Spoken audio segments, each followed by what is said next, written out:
A Liga Acadêmica de Pesquisa e Planejamento em Relações Públicas da UFMA, LAP-RP, desenvolve projetos de extensão na área da comunicação e saúde desde 2018. E para comemorar esses 5 anos de fundação, trouxemos uma série de vídeos intitulada Saúde Talks, com o objetivo de fortalecer a discussão acadêmica sobre a área, em especial na UFMA e demais universidades, para ligantes, pesquisadores, professores, acadêmicos e profissionais das áreas em São Luís e região, assim como em todo o Brasil. Convidamos professores e pesquisadores renomados da área para entendermos mais sobre os aspectos que englobam essa temática, os desafios, as dinâmicas e as bases teóricas que estamos estudando ao longo desses anos. Fique agora com o episódio de hoje.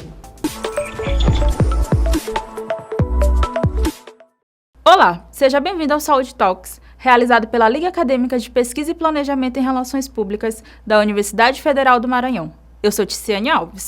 Eu sou Adson Mendes. Nós somos estudantes do curso de Comunicação Social da UFMA. Aqui iremos discutir o campo de comunicação e saúde.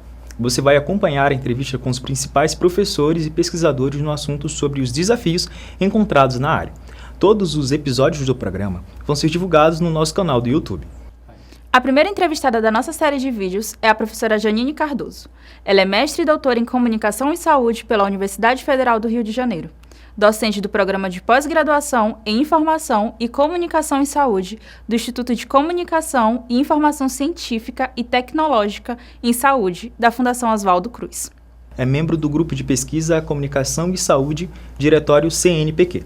Desenvolve atividades de ensino e pesquisa na análise de discursos jornalísticos sobre epidemias, estratégias e políticas públicas de comunicação no campo da saúde. Janine, bem-vinda ao Saúde Talks. Muito obrigada pelo convite, é um prazer imenso estar aqui com vocês e ver tanta gente nova aí chegando e trabalhando com comunicação e saúde.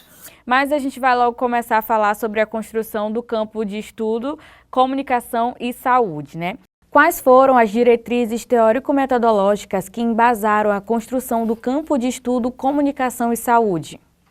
Eu vou fazer um primeiro comentário. É assim, quando a gente discute e pensa as relações entre comunicação e saúde como campo, inclui um campo temático, né? Um campo de estudo, mas acompanhando um pouco a formulação da saúde coletiva, né, que se autodefine como um campo não só de produção de conhecimento, mas também como de práticas, né, um campo que tem uma dimensão de construção também de políticas, também de um projeto que seja emancipador, que seja democrático, e que tenha bases teóricas, claro, de sustentação para tanto, mas não exclusivamente, tá? Então, eu faria um pouco esse comentário inicial, dizendo também que a gente aí,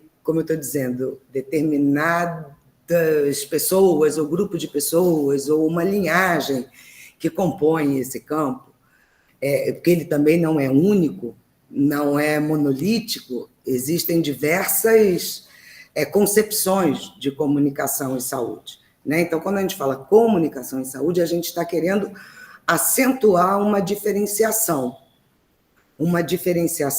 por exemplo, de outras formas de nomeação. As mais comuns, usuais ainda hoje, falam de comunicação para a saúde, comunicação em saúde, comunicação a serviço da saúde. E por que a gente quer marcar essa distinção? Porque isso tende a restringir, a reduzir o que é comunicação. Tende a reduzir a um conjunto de técnicas, de instrumentos, não é? De um saber fazer em relação a produzir as mensagens que as autoridades sanitárias ou que o campo sanitário quer fazer chegar à população, etc. A nossa perspectiva é outra.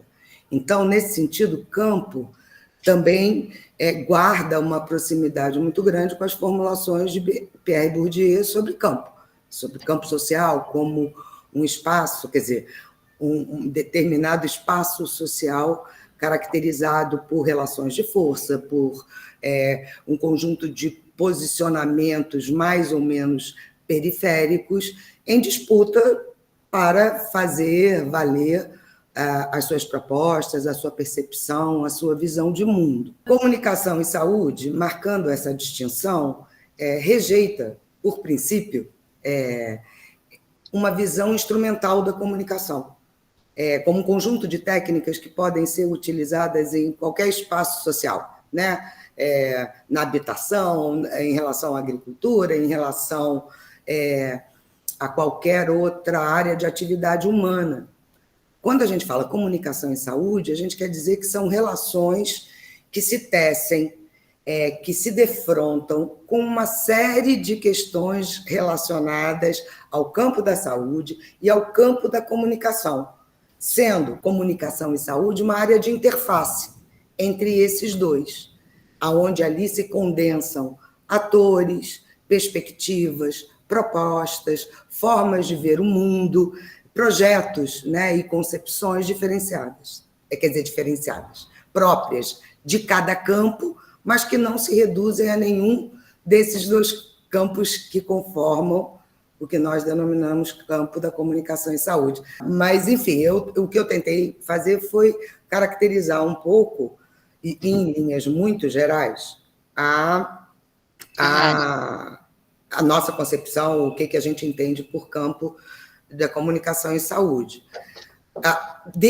Vocês perguntaram sobre a perspectiva teórica e tal, e eu falei que esse campo também reúne diferentes perspectivas teóricas, não é?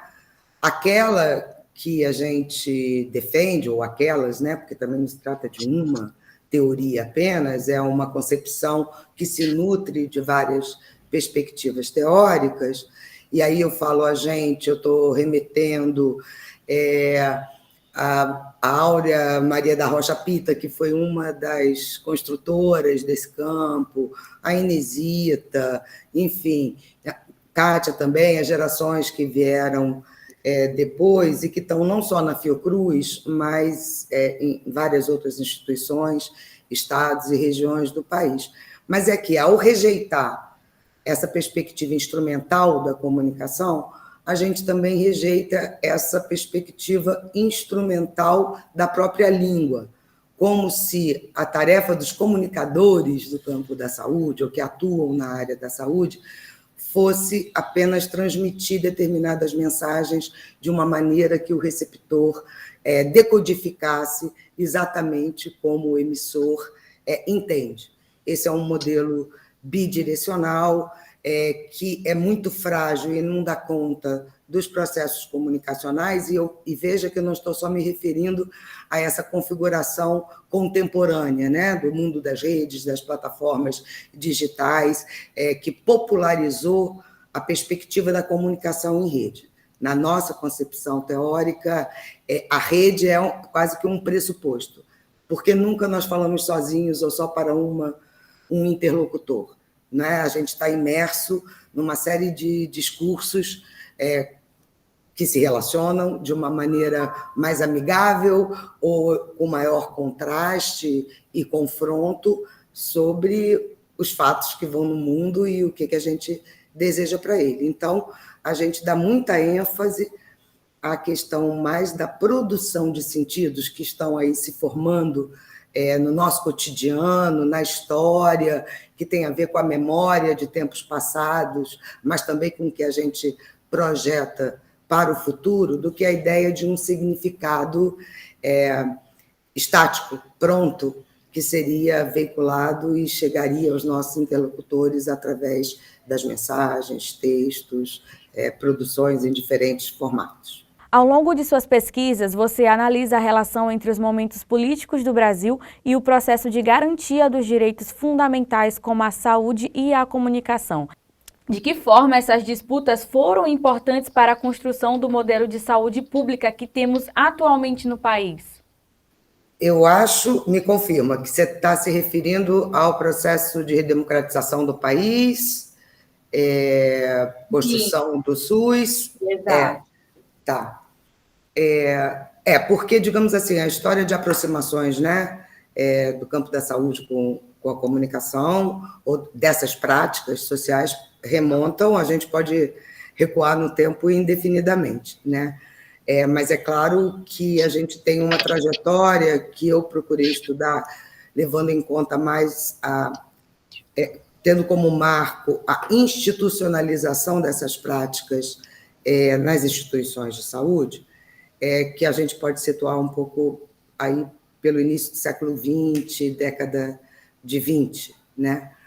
E ao longo dessa trajetória foram se firmando determinados modelos, concepções de saúde e de comunicação, né? O que deveria ser esse encontro, o que deveria propiciar.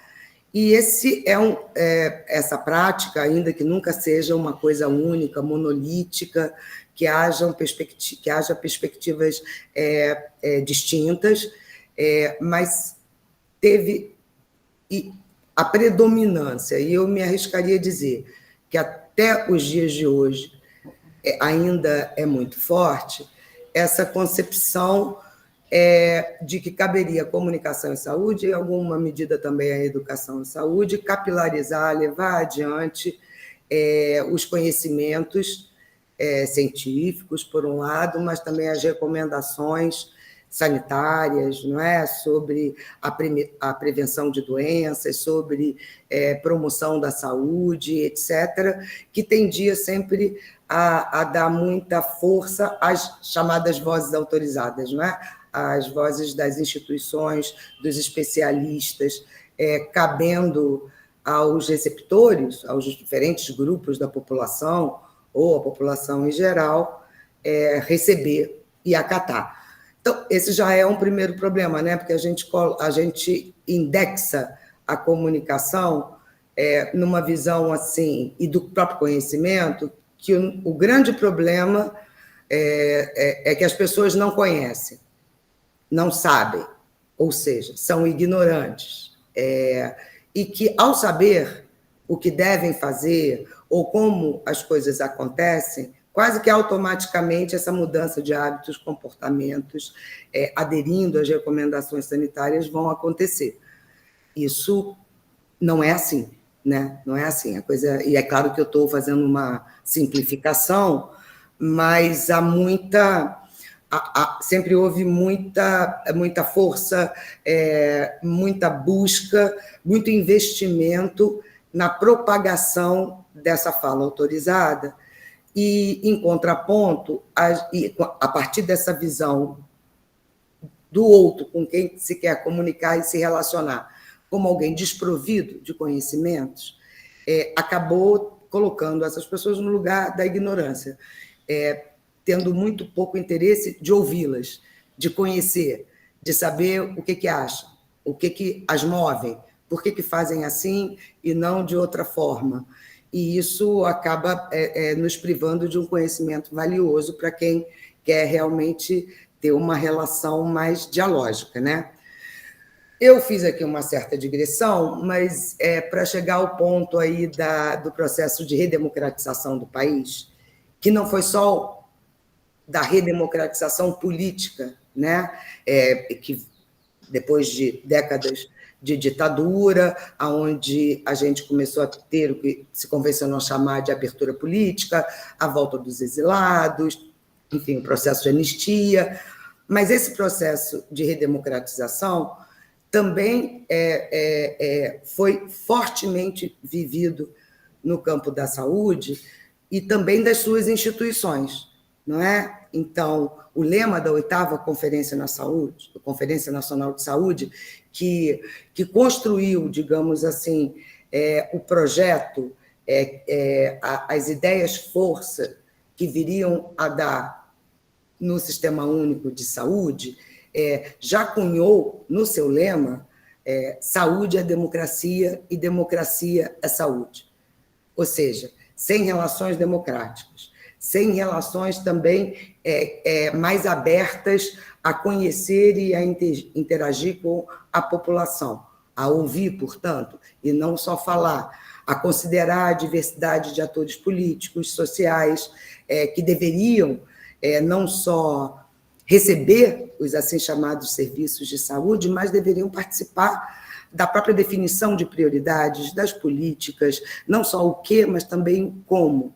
Por isso a proposta, né, não é à toa, é vinculado a isso a definição dos princípios básicos do SUS, não é? A universalidade do direito à saúde, a equidade que reconhece que nós temos situações muito diferenciadas, portanto é preciso tratar de forma diferenciada os desiguais, a participação popular e a integralidade do cuidado, né? Uma concepção que não é pautada só pela especialização, etc. Então, eu diria assim, nesse movimento, não só entre aqueles que trabalhavam com comunicação, mas também educação, informação, atenção à saúde, foram sendo revistos modelos, práticas, fazendo uma crítica muito, muito profunda e buscando novas formas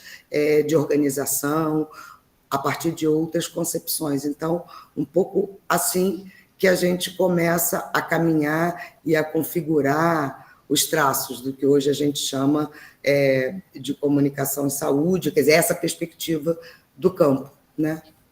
Então, falando um pouquinho mais sobre, né, o Sistema Único de Saúde, de que forma as diretrizes do SUS podem ser implementadas também na comunicação em saúde?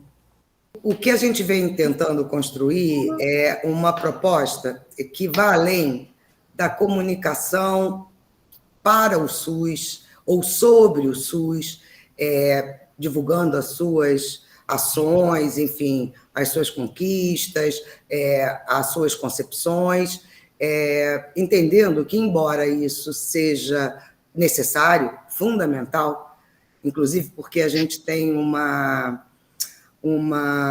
cobertura midiática que tende a jogar luz nos aspectos mais dos obstáculos do SUS, aonde se encontram mais dificuldades, etc., e muito menos atenção na sua proposta, nas suas conquistas, nos seus avanços, enfim.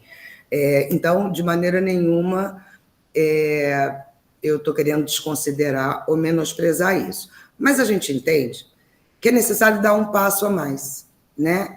Pensar a própria comunicação, a concepção e a prática a partir dos princípios que embasam o Sistema Único de Saúde, né? Digamos, a forma ou o projeto mais acabado daquilo que propunha o movimento de reforma sanitária brasileira. Então, muito sucintamente, eu diria assim, né? Vamos pegar os princípios básicos do SUS, não é? O primeiro é a universalidade da saúde. A saúde como direito de cidadania, como direito humano, que está assegurado, inclusive, na Constituição de 88. Se a gente leva a universalidade para a comunicação, a gente chega também à necessidade de ter a comunicação como um direito inalienável, não é? O direito a poder se expressar, a ter a sua voz reconhecida, a participar dos processos de formulação, de implementação das políticas e estratégias de saúde e comunicação. Porque comunicação, e principalmente nos dias de hoje, é fundamental, né, para o debate público e para a própria democracia. Então, eu diria que a gente deveria pensar a ideia do direito à comunicação da mesma forma ou de uma forma muito semelhante que a gente pensa o direito à saúde. A equidade, estava falando antes, né? Que implica, na saúde, reconhecer condições muito desiguais de saúde no interior da população brasileira. Não é? A desigualdade, não só de saúde, as iniquidades em saúde, mas as desigualdades sociais, as desigualdades vivenciadas pela imensa maioria do povo brasileiro, né? Em especial os negros, os pobres, as mulheres, os indígenas, enfim. Não é possível a gente trabalhar como se fôssemos só tivéssemos uma situação de saúde, ou além das desigualdades e extrema heterogeneidade regional, cultural, enfim.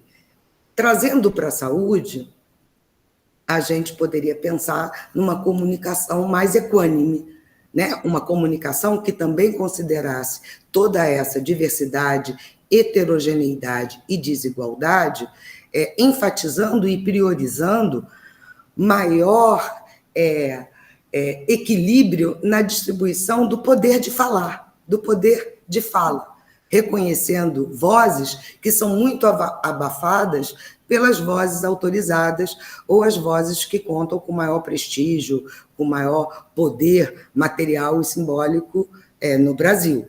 Isso significa a gente priorizar as vozes daqueles que não se fazem escutar. Muitas vezes não porque não falam, mas porque nós não ouvimos. Então, uma atenção muito forte para esse princípio do SUS.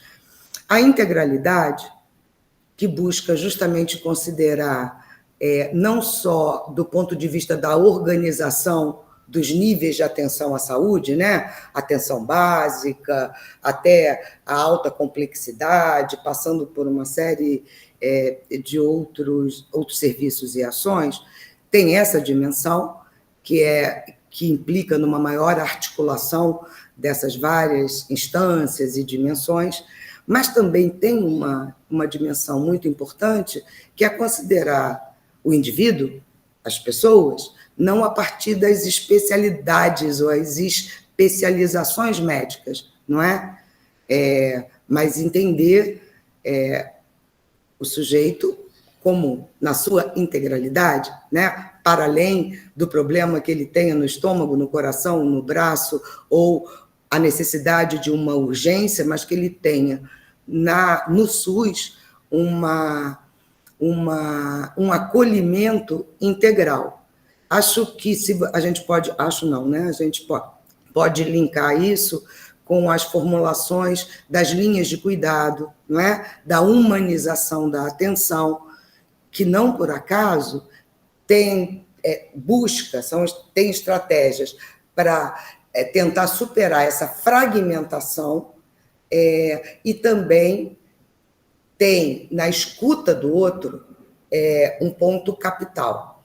Eu já escrevi, infelizmente eu ainda acho, que talvez a concepção de comunicação mais próxima do SUS não esteja necessariamente nos seus projetos e iniciativas e setores de comunicação, mas sim naqueles profissionais, setores, projetos que trabalham a partir da perspectiva da linha de cuidado e da humanização da atenção, porque implica em reconhecer o outro na sua inteireza, né? Seja o que ela traz de contradições, seja o que ela traz também de possibilidades de avanço, né?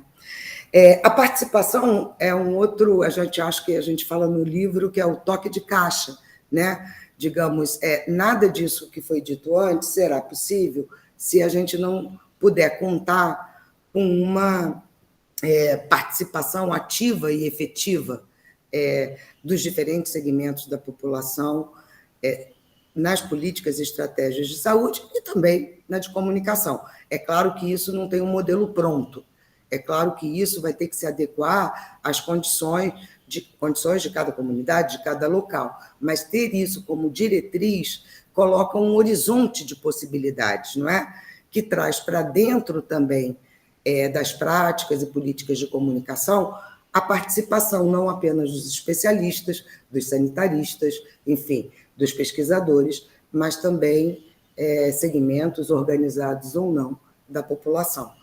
É claro que isso também está relacionado aos outros princípios organizativos, não é? Que fala da hierarquização, da regionalização, que tem a ver não só com a necessidade de articulação no sistema, entre os seus vários componentes, mas também considerando a diversidade desse país enorme e tão heterogêneo, mas também no sentido de comungar, digamos assim, essa perspectiva de horizonte, né? Ter um horizonte comum que caminharemos a partir de algumas ideias forças, mas com suficiente flexibilidade para ser apropriado e trabalhado de acordo com as condições locais e com as especificidades de cada projeto, questão ou demanda, né?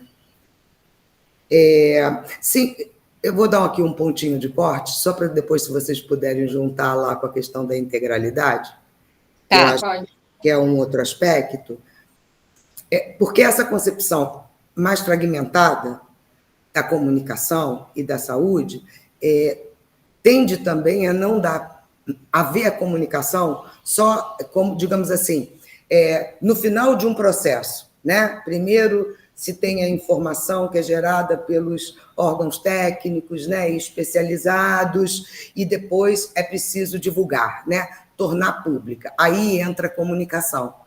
Essa é uma visão também muito problemática, porque a comunicação ela está presente em praticamente todas as interações, né, humanas, é uma dimensão, é uma prática social transversal. Mas se a gente coloca isso na perspectiva do SUS, ou do que isso aponta para as práticas de comunicação, a gente precisaria pensar também, não apenas na comunicação com a população, mas a comunicação que é feita entre as equipes de saúde, né, que são heterogêneas, multiprofissionais, e entre as equipes e os outros setores ou níveis do sistema.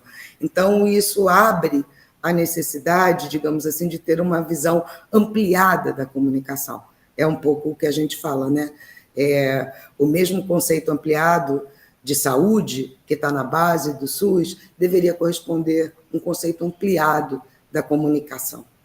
E para finalizar, na sua opinião, quais são os desafios que mais impedem que a área de saúde se torne menos central e verticalizada em seu processo comunicacional?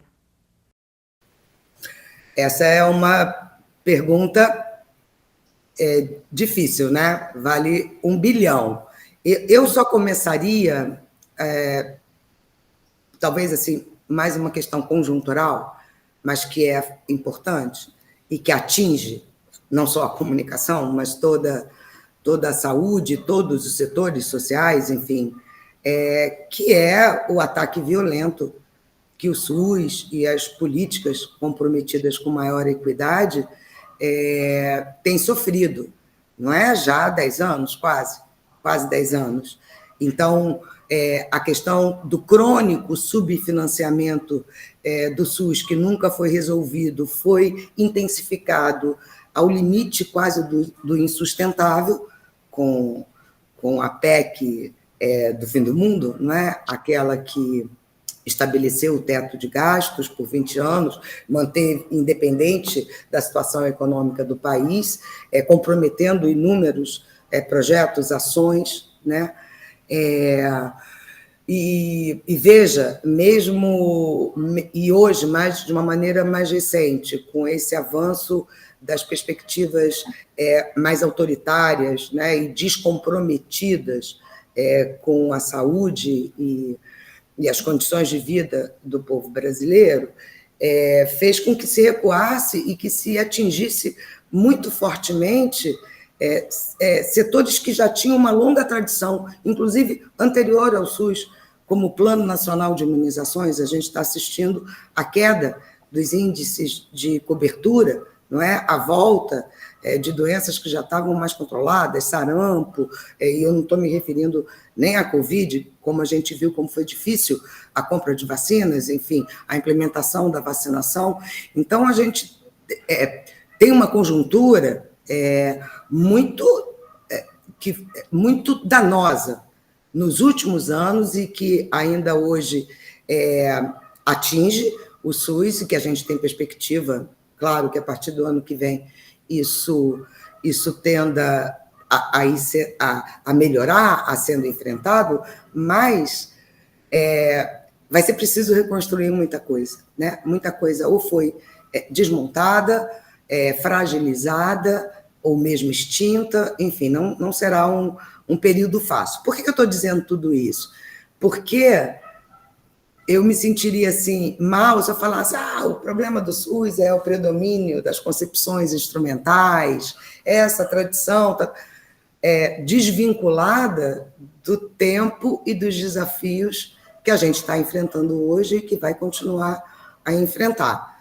Então, o que a gente fala como uma premissa teórica, né, da relação texto-contexto, não é só na análise, mas é também na capacidade que a gente tem de projetar caminhos e estratégias para poder avançar.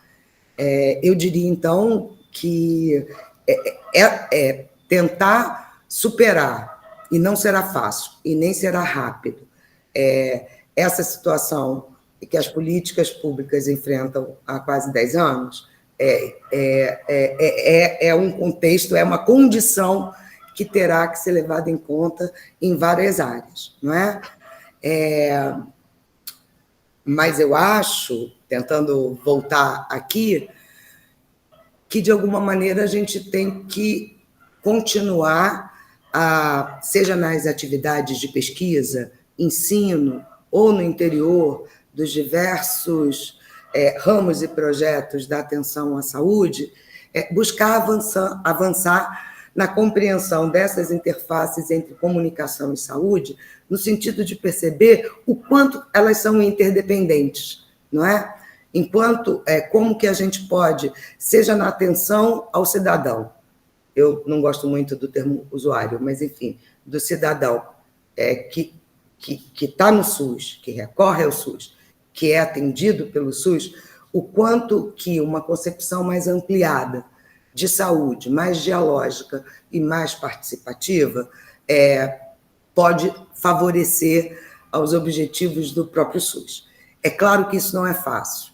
É claro que nisso a gente vai ter que enfrentar e vai ter que lidar com a própria formação, seja dos profissionais da área médica, seja dos profissionais da área de comunicação, não é? Nós não somos formados nessa perspectiva.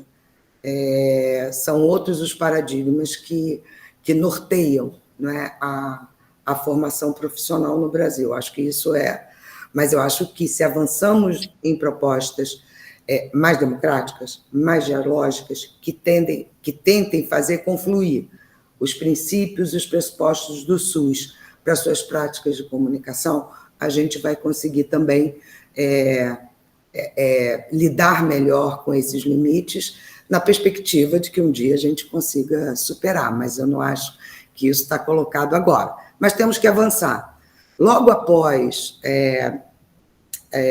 durante o processo de redemocratização e logo nos primeiros anos, não é, de experiência democrática, de construção do SUS, a gente teve um riquíssimo processo de experimentação a partir dos conselhos de saúde, dos conselheiros, dos grupos, não é, que seja movimento de combate à AIDS, ONGs, comunidades, enfim, há um legado, sabe?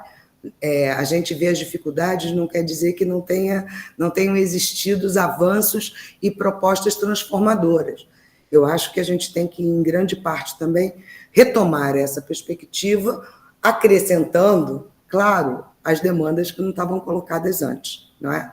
Mas, enfim, eu acho que é continuar nessa estrada aí, de que democracia é saúde, saúde é democracia, e a gente não vai conseguir assegurar nem a democracia, nem o direito à saúde, se a gente também não investir fortemente no direito à comunicação e à democratização da própria comunicação, que no Brasil é profundamente concentrada, não é?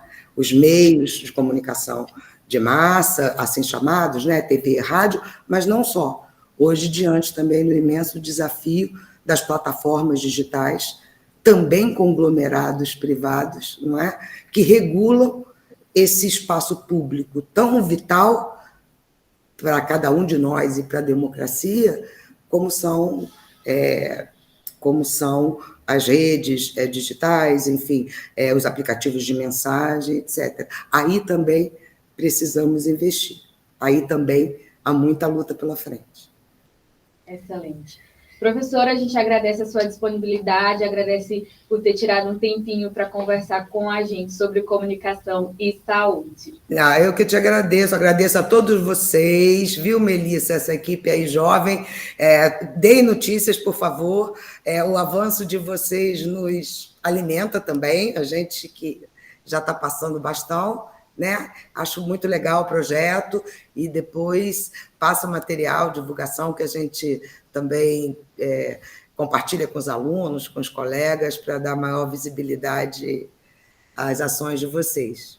Esse foi o primeiro episódio do Saúde Talks com a pesquisadora Janine Cardoso. No próximo episódio, você vai acompanhar uma entrevista completa sobre a cobertura de mídia sobre saúde com a especialista Kátia Lerner. Até logo!